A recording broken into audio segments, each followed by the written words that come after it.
지난 2일 동안 자녀를 마음에 품고 예수님이 나사로의 무덤 앞에서 내 기도에 응답해 주신 하나님 앞에 먼저 감사를 드렸을 때에 살아나는 기적의 역사가 나타났던 그런 말씀을 우리가 다시 한번 기억하면서 자녀를 위해서 형통한 삶의 주인공이 되자라고 하는 주제를 가지고 함께 기도했습니다.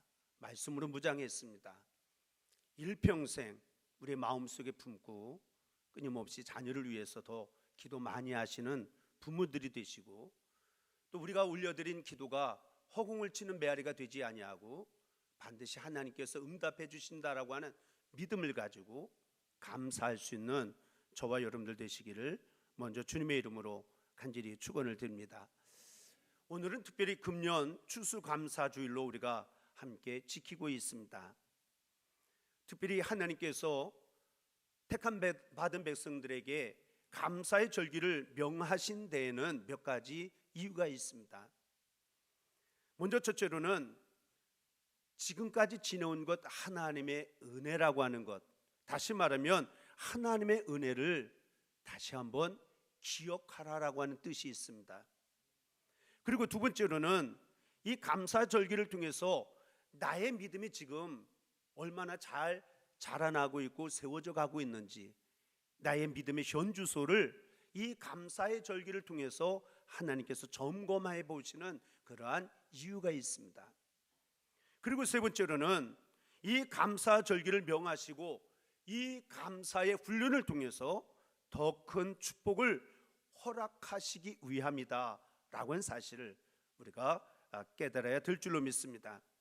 바라기는 이 시간 드려지는 이 감사 예배를 통해서 놀라우신 하나님의 축복하심이 모든 성도님들의 삶 속에 넘쳐날 수 있게 되기를 다시 한번 주님의 이름으로 간절히 축원을 드립니다. 오늘 골로새서 2장 6절과 7절에 있는 말씀을 함께 봉독을 했습니다. 이 골로새 교회는 사도 바울이 전도해서 세운 교회가 아닙니다. 에바브라라고 하는 사람에 의해서 세워진 교회였는데, 이 골로새라고 하는 도시는 상업 도시이기도 했습니다.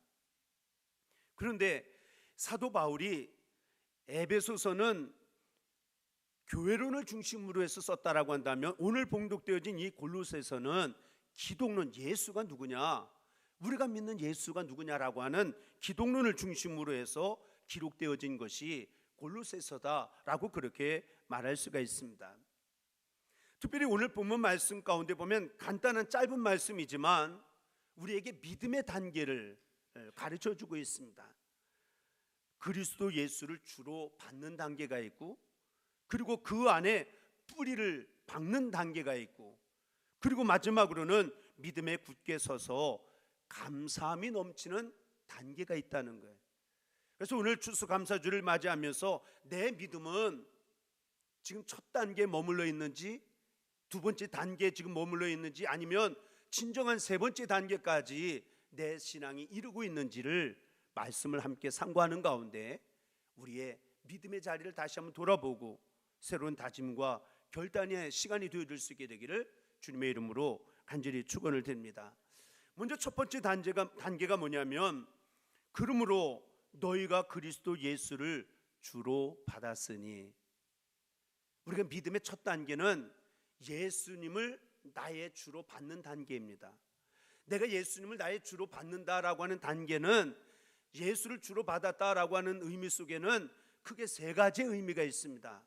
첫째로는 내가 예수님을 인격적으로 만나서 그 예수님을 내 삶 중심에 모셨다, 영접했다, 이것이 예수를 주로 받았다라고 하는 그러한 단어로, 그런 표현으로 성경은 이야기를 하고 있습니다.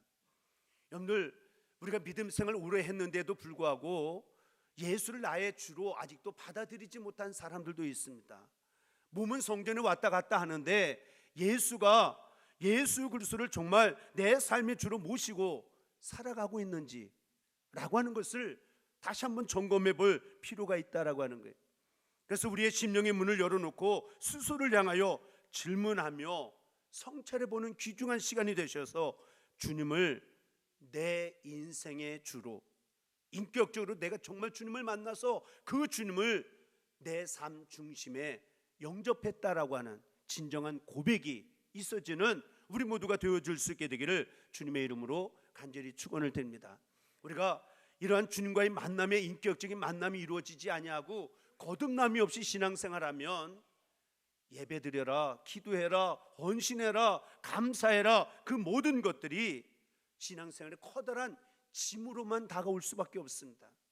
그런데 진정한 예수를 주로 받은 사람, 그래서 인격적으로 만난 사람은 생명력이 넘쳐서 바쁘고 분주하고 힘듦에도 불구하고 예배가 살아나고 기도가 살아나고 헌신이 살아나는, 그리고 하나님의 자녀된 권세를 마음껏 누리면서 신나는 신앙의 길을 걸어갈 수가 있습니다.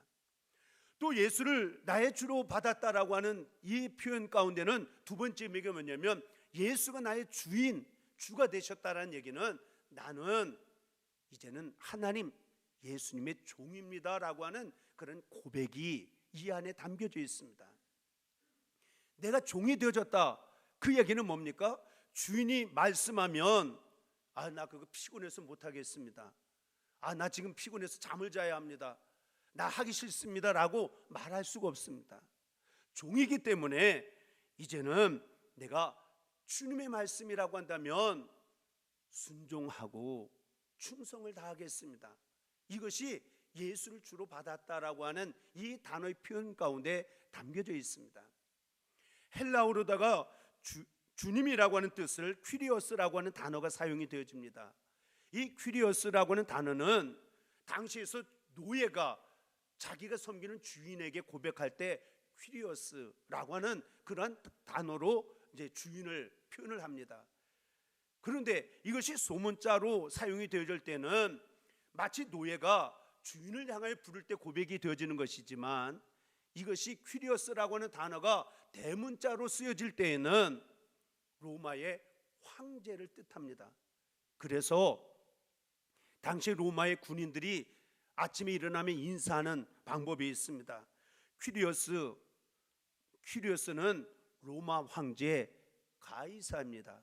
다시 말하면 우리의 주님은 가이사 황제입니다 라고 이렇게 인사를 하면, 예, 맞습니다, 우리의 주는 퀴리오스는 바로 로마의 황제인 가이사입니다 라고 그렇게 서로 인사를 주고받는 것이 당시 로마의 군인들이 이른 아침에 일어나면 서로 주고받는 인사법으로 그렇게 알려지고 있습니다. 그런데 어느 날 갑자기 예수를 만나고 난 다음에 예수를 주로 받아들이고 나니까, 우리의 인생의 주인 되시는 예수를 영접하고 나니까 누군가 얘기합니다. 우리의 퀴리오스는 로마 황제 가이사입니다 라고 얘기하니까, 아닙니다, 그거 틀렸습니다, 내 인생의 주는 바로 예수 그리스도입니다, 이렇게 고백하기를 시작한 것이 초대교회 믿음을 가진 예수를 주로 영접한 사람들의 삶의 모습이었습니다. 그러다 보니까 초대교회 가운데 가이사를 주님이라고 고백하지 아니하고 예수가 주님이라고 고백하는 것 때문에 수많은 박해와 순교자들이 나타날 수밖에 없는 그런 초대교회 역사를 이루게 되어졌습니다. 살갗을 벗기는 고문을 당하는가 하면 불에 던져서 태움을 받기도 하고, 땅에다가 생매장시키기도 하고, 사자를 굶주렸다가 그 사자의 밥이 되도록 던져 넣어서 뼈 조각도 남기지 않게 만드는 그런 처형이, 그러한 순교자가, 박해가 일어나게 되어지면서, 그럼에도 불구하고 예수를 주로 받고 난 다음부터는 가이사가 우리의 주가 아니라 예수가 나의 주님입니다 라고 하는 그런 고백을 가진 사람들이 얼마나 주님의 말씀을 충성하고 헌신했느냐, 죽어가면서까지도 믿음을 지켜가면서 예수 그리스도가 우리의 주님이십니다 라고 웃으면서 노래하면서 찬양하면서 그 고난을 맞이했다라고 하는 그런 초대교회 문헌의 기록을 우리가 발견해 볼 수가 있습니다. 사랑하는 성도 여러분, 정말 예수를 나의 주로 받았습니까? 정말 예수가 나의 인생의 주님이 되셨다라고 한다면 입술로만 주여 주여 하는 자가 아니라 이제는 주님의 말씀에 순종하며 살아야 합니다. 내 마음대로 사는 게 아닙니다. 예수가 나의 주가 되셨기 때문에 주님 나에게 말씀하시면 내가 순종하겠습니다. 주님 나를 써주십시오. 주님 나를 써주시고 나에게 일을 맡겨주십시오 라고 고백하면서 주님이 주시는 사명 앞에 충성하며 헌신하는 삶을 살아가는 것, 이것이 첫 번째 단계인 예수를 나의 주로 받은 신앙의 고백 가운데 살아가는 삶의 모습이다 라고 하는 것입니다. 그리고 세 번째로는 예수를 주로 받는 첫 번째 단계 가운데 세 번째가 뭐냐면, 이제는 내가 주인이 아니고 예수님이 주인이 되시는 그 주님을 내 삶 중심에 모셨으면 이제는 그 예수님을 중심으로 살아가는 거예요. 내가 일을 할 때도 내가 먹고 살기 위해서 일하는 게 아니고 예수님을 기쁘게 해드리고 예수님 앞에 영광을 돌리고 예수님이 주신 사명을 더 힘있게 감당하기 위해서 열심히 일하는 거예요. 공부하는 것도 내가 좋은 대학에 가서 출세하기 위해서 공부하는 생각이 아니라 내가 열심히 공부해서 하나님 앞에 주님 앞에 영광을 돌려드린다라고 하는 그런 예수 중심된 마음과 생각을 가지고 살아가는 것, 이것이 예수를 나의 주로 받았다라고 하는 이런 표현 가운데 담겨져 있는 뜻이라고 하는 사실입니다. 그러니까 우리가 믿음의 단계 첫 번째 단계 예수를 주로 받으면 예수는 내 마음 중심에 모시고 이제 내 마음대로 사는 게 아닙니다. 주님의 말씀대로 충성하고 헌신하면서 나의 욕망을 채우고 나의 뜻을 이루기 위해서 한 번뿐인 인생 살아가는 인생이 아니고 먹든지 마시든지 무엇을 하든지 하나님께 영광 돌리며 살아가는 삶, 이것이 진정한 믿음으로 사는 믿음의 삶을 살아가는 성도다라고 하는 사실을 기억하면서 오늘 추수감사 예배를 드리면서 다시 한번 내 믿음이 점검되어지는, 그리고 예수를 주로 받고 그래서 우리의 삶의 자세가 달라질 수 있는 변화된 삶을 살아갈 수 있는 저와 여러분들 모두가 되어줄 수 있게 되기를 주의 이름으로 간절히 축원을 드립니다. 또한 두 번째로는 뿌리를 내리는 신앙의 단계이라고 성경은 이야기합니다. 그러면 우리가 예수를 주로 받고 나면 신앙의 뿌리를 어디에다 내려야 되느냐? 예수님을 내 마음속에 모시고 그리고 살아가는 성도가 되어졌으면 뿌리를 내려야 되는데 어디에다 뿌리를 내려야 되느냐? 오늘 본문 말씀 몇 가지 우리에게 제시를 해주고 있습니다. 첫째로는 그 안에 뿌리를 받고, 그 안이 뭐냐면 하나님 안에, 예수 안에. 우리가 믿음 생활이라고 하는 것은 예수를 내 삶 중심에 모시고 살아가면서는 환경이 내 삶을 좌우하는 게 아닙니다. 사람이 우리의 삶을 이끌고 가는 것이 결코 아닙니다. 우리가 예수를 내 삶 중심에 모셨으면 이제는 주님만을 의지하고 하나님만을 경외하면서 내 인생의 모든 것 하나님 앞에 다 내어 맡기고 수고하고 무거운 짐까지도 예수님 앞에 내어 맡기는 그런 믿음의 뿌리를 내리면서 신앙의 길을 걸어갈 수 있는 우리 모두가 되어져야 될 줄로 믿습니다. 우리가 예레미야 17장에 있는 말씀 가운데 보면 우리의 인생을 두 갈래길로 소개를 합니다. 어떤 사람은 사람을 의지하며 나가는 사람, 어떤 사람은 하나님을 의지하며 살아가는 인생이 있는데, 사람을 의지하며 살아가는, 세상 것을 의지하며 살아가면 사막의 떨기나무 같은 인생이 되어줄 수밖에 없다. 어느 순간 떨기나무는 사막의 뜨거운 열기에 의해서 그는 떨기나무가 굴러다니다가 자기들끼리 불이 켜서 어느 날 갑자기 불이 나서 재로 사라지고 마는 것이 떨기나무 인생입니다.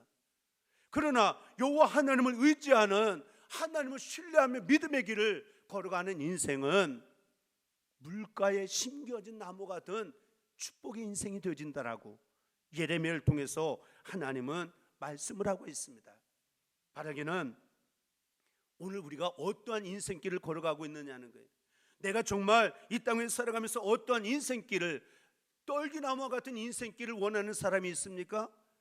그렇지 않습니다. 우리는 하나님을 의지하고 하나님을 경외하는 믿음으로 말미암아 물가에 심겨진 나무 같은 축복된 인생, 형통한 삶을 살아가는 인생이 되기를 원하는 우리 모두가 되어져야 될 줄로 믿습니다. 그래서 언제나 여호와 하나님을 경외하는 하나님 안에, 예수 안에 믿음 생활할 때에 삶이 좀 힘들고 어렵다고, 누구 사람이 보기 싫다고, 그렇다고 해서 믿음의 자리를 떠나는 게 아니라 주님만 바라보고 여호와를 경외하는 신앙 가운데 뿌리를 조금씩 더 내려서 든든히 세워가는, 믿음을 세워가는 우리 모두가 되어져야 될 줄로 믿습니다. 또 우리가 뿌리를 내려야 되는데, 두 번째로는 교훈을 받은 대로 굳게 서라. 교훈을 받은 대로, 다시 말하면 하나님의 말씀 위에 굳건히 서는 믿음의 생활이 되어야 합니다. 예수님께서도 말씀하시기를 말씀 위에 굳건히 서는 믿음이 되어져야 반석 위에 세워지는 믿음의 집이 세워지지, 모래 위에 집을 지으면 조금 힘들고 어려워지면, 바람이 불면 무너지는 신앙이 되어질 수밖에 없다라고 주님께서도 말씀하고 있습니다.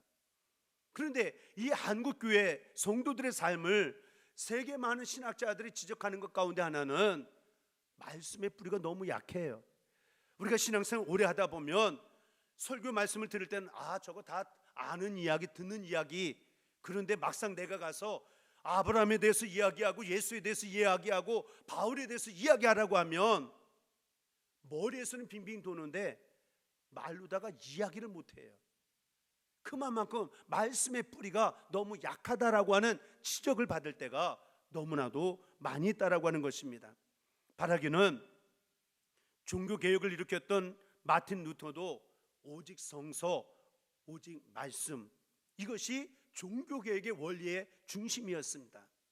우리 감리교회 창시된 요한 웨슬레이 목사님에게도 한 가지 별명이 있는데, 한 권의 사람, 그게 뭐예요? 하나님의 말씀. 내 삶의 모든 것에 삶의 중심은 오직 하나님의 말씀 안에 있는, 그래서 오직 한 권의 사람, 이러한 별명을 가졌던 사람이 우리 요한 웨슬레이 목사님이기도 했습니다. 바라기는 말씀을 그냥 듣지만 말고 그 말씀 안에 내 믿음을 깊이 내려서, 그래서 그 말씀이 내 삶 속에 열매로 맺어져 가는, 교회 안에서 설교를 듣고 말씀을 들을 때, 예배를 드릴 때는 그렇게 살아야지 다짐은 했는데 문 밖에 나가면서 다 잊어버려요. 지난주에 무슨 말씀을 들었는지 생각도 안 나요. 그렇게 살아가면 믿음 안의 신앙 삶에 변화가 나타날 수도 없고 열매가 맺어질 수도 없습니다. 바라기는 우리 부암의 모든 성도들 말씀 위에 굳건히 서는 신앙 가운데 흔들리지 않는 그러한 굳건한 신앙을 세워갈 수 있는 우리 부암의 성도들이 되시기를 주님의 이름으로 간절히 축원을 드립니다. 일단 성경 말씀 가운데 보면 아브라함의 하나님, 이삭의 하나님, 야곱의 하나님으로 성경은 이야기합니다. 다시 말하면 하나님은 나의 하나님으로만 끝나는 것이 아니고, 정말 내가 하나님이 나의 아버지가 되시고 그 하나님을 내가 경외하는 믿음을 가졌다라고 한다면 반드시 당연히 우리 자녀 손들에게 그 하나님을 알려주고 증거해서 나의 하나님이 우리 자녀가 믿는 하나님이 되고, 나의 아버지가 되신 하나님이 우리 자녀들도 그 하나님을 나의 아버지라고 고백할 수는 대를 믿음으로 세워가는 축복이 있어져야 된다는 거예요. 그러니까 우리가 뿌리를 내릴 때에 예수 안에, 하나님을 경외하는 신앙 안에 우리의 믿음의 뿌리를 내리고 말씀의 굳건히 뿌리를 내리는데, 신앙의 공동체를 자자손손이 믿음의 가문을 세워가는 그러한 신앙의 뿌리가 내려지는 그런 은혜의 삶이 이루어지는, 그래서 처음 믿음 생활, 제1대 믿음 생활 했던 사람들은 신앙생활이 참 많이 힘들었습니다. 왜냐하면 처음 예수 믿을 때에 사단의 방해가 보통이 아닙니다. 그런데 2대, 3대, 4대가 되어져 가면서 한국교회 역사가 100년이 넘어가면서 4대, 5대의 가문을 이루는 가정들, 여러분들 신앙의 뿌리가 점점 깊어져 가는 가정들 보면 하나님이 그 가정을 얼마나 사랑하시고 얼마나 그들의 가정에 축복을 더하여 주시는지, 이러한 신앙의 뿌리가 가족의 신앙의 공동체 안에 뿌리를 내려져 가는 가운데 부모의 마음이 뭡니까? 자녀가 잘 되는 것. 지난 주간, 2주간 동안도 우리가 자녀를 위해서 끊임없이 기도했던 것처럼 자녀가 형통한 삶의 주인공이 되게 해 주옵소서. 아무리 기도해도 자녀가 그 하나님을 붙들지 아니하고 하나님을 사랑하지 아니하고 하나님을 예배하지 아니하면 우리 부모가 아무리 눈물로 기도해도 그 기도의 열매가 맺어질 수가 없습니다. 그래서 자녀들에게 신앙의 뿌리를 신앙의 공동체로 세워가는 가운데 하나님 앞에 영광을 돌려드릴 수 있는 우리 모두가 되어줘야 될 줄로 믿습니다. 그리고 세 번째 단계가 바로 감사가 넘치는 신앙입니다. 그냥 예수 믿으면 범사에 감사하라, 이건 예수 그리스도 안에 너희를 향한 하나님의 뜻이다, 그러니까 교회 다니기만 하면 저절로 감사가 되는 게 아닙니다. 예수 믿는다라고 해서 오래도록 신앙생활 했다고 해서 감사가 넘치는 것이 아니라 예수를 주로 받고 그리고 믿음의 뿌리가 점점 뿌리를 깊이 내려가야 열매로 나타나는 것이 감사가 넘치는 신앙이 되어진다라고 하는 거예요. 그러니까 오늘 추수감사 예배를 드리면서 어떤 분은 요즘 살아가는 게 삶이 어려운데, 우리 가정의 삶을 살아가는 먹고 사는 것도 어려운데 하나님 앞에 감사할 거 없는데 하나님 뭐 아시겠지, 그리고 준비하지 못한 사람도 있을 수가 있습니다. 때로는 마지못해서 억지로 그냥 습관처럼 형식적으로 드려지는 감사도 있을 수가 있습니다. 그런데 하나님이 우리에게 요구하시는 것이 뭐냐? 감사함이 넘치게 하라라고 하는 그런 명령이 오늘 사도 바울을 통해서 우리가 다시 한번 말씀을 통해서 들을 수가 있습니다. 왜 우리가 감사가 넘쳐나야 합니까? 첫째로는 감사는 우리를 향한 하나님의 뜻이기 때문에 그렇습니다. 데살로니가전서 5장 18절에 있는 말씀 가운데 보면 범사에 감사하라. 범사의 감사가 뭡니까? 내가 힘들고 어렵다 할지라도 감사라는 거예요. 내가 하는 일들이 잘 이루어지지 아니해도. 지난주에도 말씀을 드렸던 거죠. 예수님은 복음을 열심히 증거했습니다. 기적을, 능력을 행했습니다. 그런데 전도의 열매가 맺어지지 않는 실패를 경험했던 예수님이셨지만 어린아이들의 조그만 변화를 바라보면서 예수님이 감사했던 것처럼 오늘도 범사에 감사라고 하는 것은 2019년도 한 해의 삶이 때로는 힘들고 어렵고 하는 일들이 잘 안 되어진 사람들도 있을지 모르지만 그래도 감사하라 라고 하는 것이 하나님의 뜻이다. 하나님의 뜻이기 때문에 그럼에도 불구하고 그래도 감사하는 성도가 되어져야 된다라고 성경은 이야기를 하고 있습니다. 하나님의 백성이 잘되고 복된 삶이 되기 위해서 하나님의 뜻을 존중해야 되지 않겠습니까? 하나님의 뜻을 무시하는 자가 아니라 업신여기는 자가 아니라 하나님의 뜻을 이루어가기를 힘쓰는 삶이 되어져야 되지 않겠습니까? 왜 그렇습니까? 사무엘상 2장 6절에 있는 말씀 가운데 보면 여호와는 죽이기도 하시고 살리기도 하시며 수월에 내리기도 하시고 거기에서 올리기도 하시는도다. 여호와는 가난하게도 하시고 부하게도 하시며 낮추기도 하시고 높이기도 하시는도다. 다시 말하면 우리가 믿는 하나님이 어떤 하나님이냐? 하나님은 우리의 구원자가 되시고 우리의 심판자가 되시는 분이 우리가 믿고 섬기는 하나님이라는 거예요. 그러니까 하나님이 우리의 구원자가 되고 심판자가 되셔서 인간의 생사화복 하나님이 주관하시고 섭리하시며 다스림을 내가 정말 믿는다라고 한다면, 그러면 하나님의 뜻대로 살아가기를 힘쓰는 우리 모두가 되어야 될 줄로 믿습니다. 하나님의 뜻을 무시하거나 하나님의 뜻을 외면하는 자가 아니라 하나님의 뜻을 이루어가기 위해서 힘들고 어렵지만 하나님 앞에 하나님의 뜻을 이루기 위하여 감사하며 살아가는 저와 여러분들이 되어진다라고 한다면 모든 것이 합력하여 선을 이루어가게 하시는 분은 하나님이 하시는 거예요. 내가 뭘 해서 되는 게 아니라 하나님이 만들어 주신다. 이런 믿음을 가지고 하나님의 뜻이기에 그래도 힘들고 어렵지만 금년 한 해도 한 일들이 잘 열매가 보여지지 않는다 할지라도 감사할 수는 넘치는 감사라는 앞에 영광 돌리며 나가기에 부족함이 없는 우리 모두가 되어져야 될 줄로 믿습니다. 오늘 추수감사 예배로 하나님 앞에 예배를 드리면서도 혹 내 마음속에 이러한 감사가 부족한 성도가 있었다라고 한다면 오늘 이 감사 예배를 통해서 감사의 영이 회복되어지고, 그래서 하나님의 뜻을 이루어가면서 합력과의 선을 이루시는 하나님의 능력의 손에 붙들는 바 되어지는 놀라운 역사가 있어질 수 있게 되기를 주님의 이름으로 간절히 축원을 드립니다. 또한 두 번째로는 왜 감사가 넘쳐나는 삶이 되어져야 되느냐?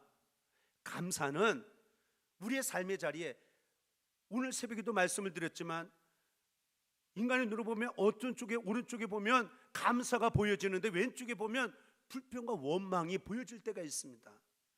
감사와 불평과 원망이 멀리 떨어져 있지 않고 내 삶의 자리에 항상 같이 있습니다.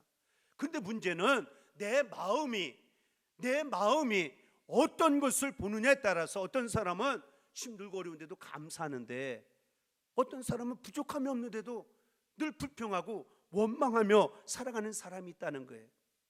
그런데 감사가 뭐냐? 불평과 원망을 물지는 강력한 힘이 감사 안에 있습니다. 능력이 있습니다. 그래서 날마다 어려운데도 감사하다 보면 불평과 원망거리들이 눈에 보여지지 않아요. 사라져요.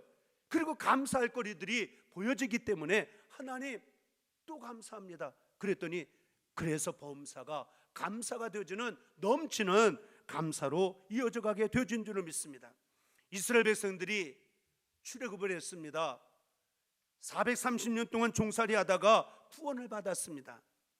그리고 그 구원의 역사 가운데 하나님이 얼마나 놀라운 역사와 기적을 보여주셨습니까? 홍해 바다를 육지처럼 건너갑니다. 물이 없을 때 반석에서 물이 나오게 하시고, 하늘로부터 만나를 내려주셔서 일용할 양식을 공급해 주셨습니다. 의복 한 벌로 40년 동안 그것을 입고 다녀도 이것이 닳아서 없어지지 아니하고 헤어지지 아니할 만큼 하나님의 그만큼 철저하게 지켜보호해 주셨다라고 하는 사실을 성경은 이야기를 하고 있습니다. 그런데 이런 하나님의 놀라운 구원의 은혜를 경험했던 이스라엘 백성들인데, 그들이 가나안 땅에 들어가지 못하고 여호수아 갈렙 외에 광야에서 태어난 젊은이들 빼놓고는 다 가나안 땅에 들어가지 못하고 광야에서 죽고 말았습니다. 성경은 이야기합니다. 왜 그렇습니까? 이렇게 큰 은혜를 입었는데, 하나님의 가나안 땅으로 인도해 가신다라고 축복의 길로 인도해 가셨는데 왜 그것에 가지 못했습니까? 성경은 이야기합니다. 불평과 원망 때문이었다고. 그래서 사도 바울은 고린도교회 편지를 쓰면서 이렇게 교훈을 하고 있습니다. 고린도전서 10장 10절에 있는 말씀 가운데 보면, 그들 가운데 어떤 사람들이 원망하다가 멸망시키는 자에게 멸망하였나니 너희는 그들과 같이 원망하지 말라. 가나안 땅을 향하여 출발했던 이스라엘 백성들, 큰 은혜를, 구원의 역사를 경험했던 백성들이었음에도 불구하고 그 은혜는 다 잊어버리고 불평하고 원망하며 살다가 그들이 가나안 땅에 들어가지 못했다. 그들과 같이 원망하는 삶을 살아가지 말아라.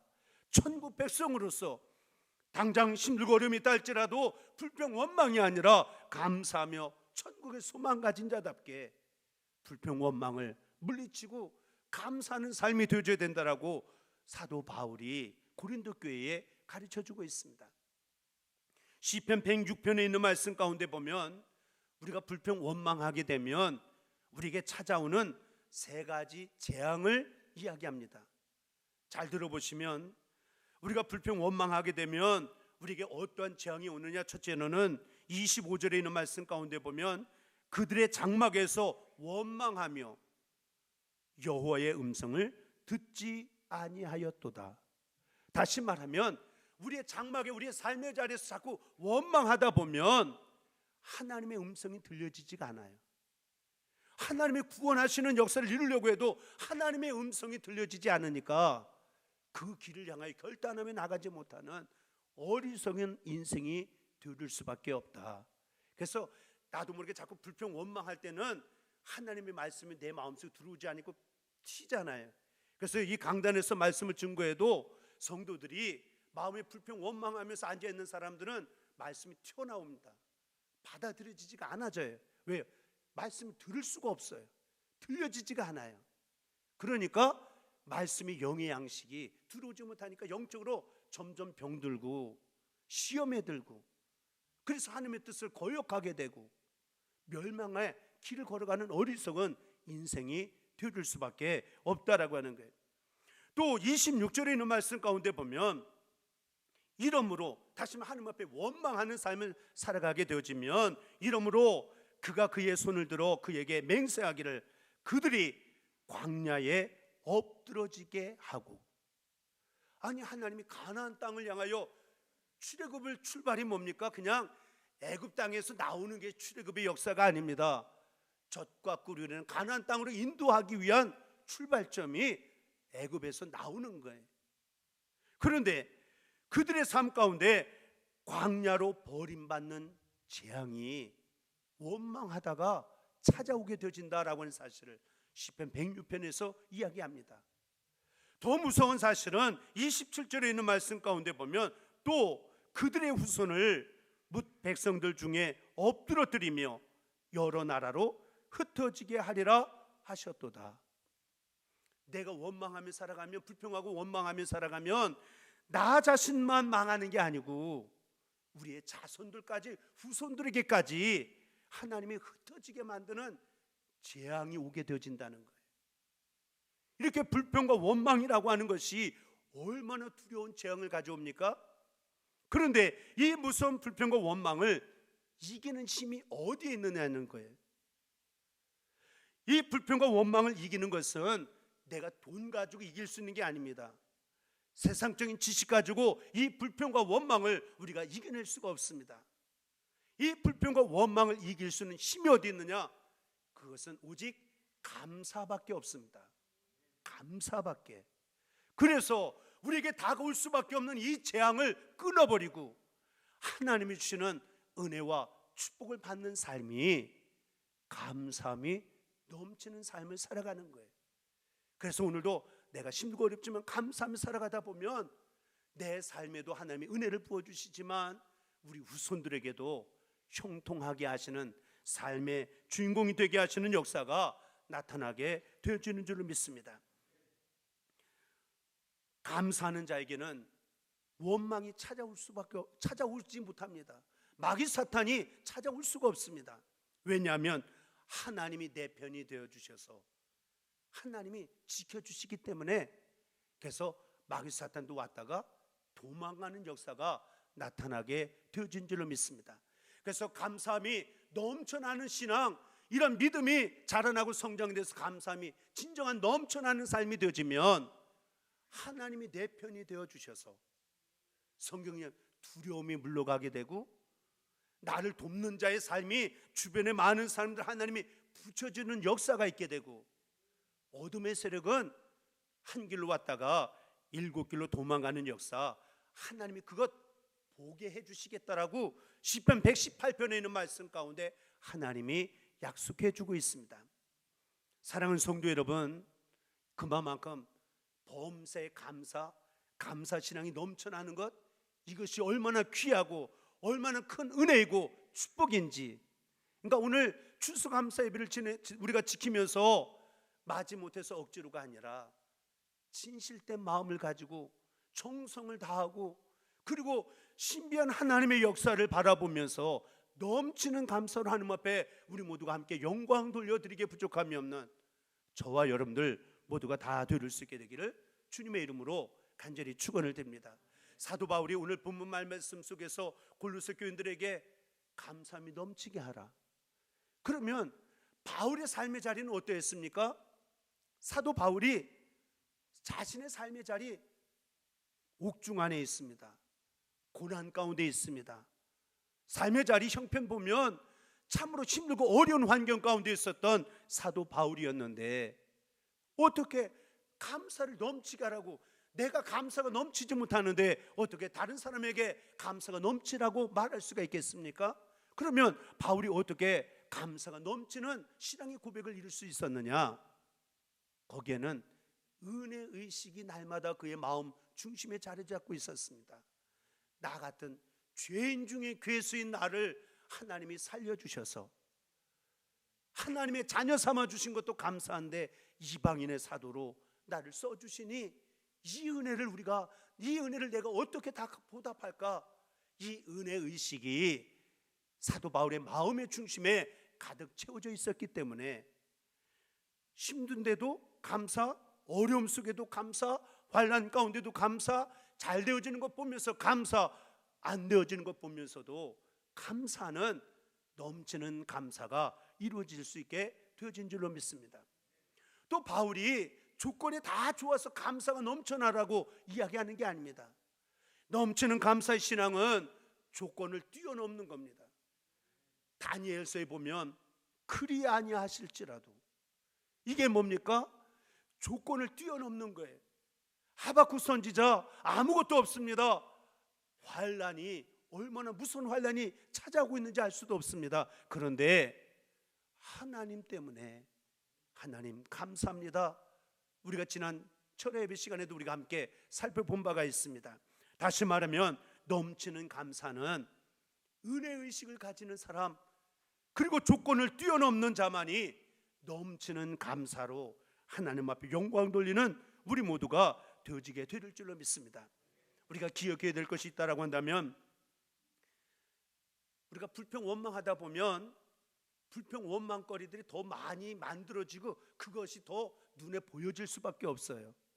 그런데 반대로 감사하다 보면 불평 원망은 보여지지 않고 작아지고 감사거리들이 크게 보여져서 감사가 저절로 이어지는 삶을 살아가게 되어진다는 얘기예요. 그래서 우리가 불평 원망하는 사람을 보면 삶의 자리 보면 넉넉한 것 같고 부유한 것 같고 잘 되는 것 같은데도 불행한 삶을 살아갑니다. 그런데 초가 삼관에서 어렵게 살아감에도 불구하고 감사는 참된 믿음의 아름다운 모습을 가지고 살아가는 사람의 모습을 보면 천국이 어디예요? 그곳이 바로 천국이 이루어지는 놀라운 축복된 역사를 경험하게 되어진 줄로 믿습니다. 바라기는 우리 모두 어떤 상황 가운데 있든지, 오늘 감사절기를 지키면서 내 삶의 자리가 어떤 자리에 있든지, 오늘 사도 바울이 권면해 주고 있는 것처럼 정말 예수를 나의 주로 받았다라고 한다면, 이제는 믿음의 세월이 1년, 2년, 3년, 10년 신앙의 뿌리가 내려졌다라고 한다면 은혜의식을 가지고 조건을 뛰어넘어서 하나님 감사합니다, 그 감사가 억지로 마지못함이 아니라 넘치는 감사로 하나님 앞에 영광 돌리며 나가는 저와 여러분들이 되셔서 우리의 앞날에는 더 큰 은혜의 축복의 역사가, 하나님의 구원하시는 역사를 보게 되어지는 복된 삶이 되어질 수 있게 되기를 다시 한번 주님의 이름으로 간절히 축원을 드립니다.